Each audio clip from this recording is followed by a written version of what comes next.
सिमाङावसो गेलेहोयो रजेखौ लानानै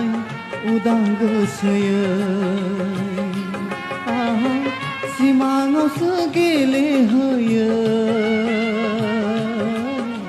रजेखौ लानानै उदां गोसोयै थाखोमालायनाय गेलेयो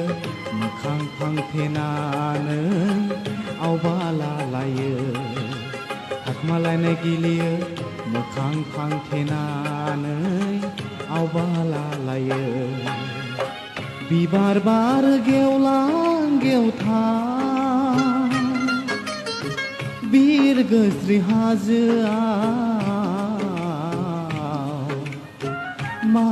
एसे हायना गोनां आगर एरफबनाय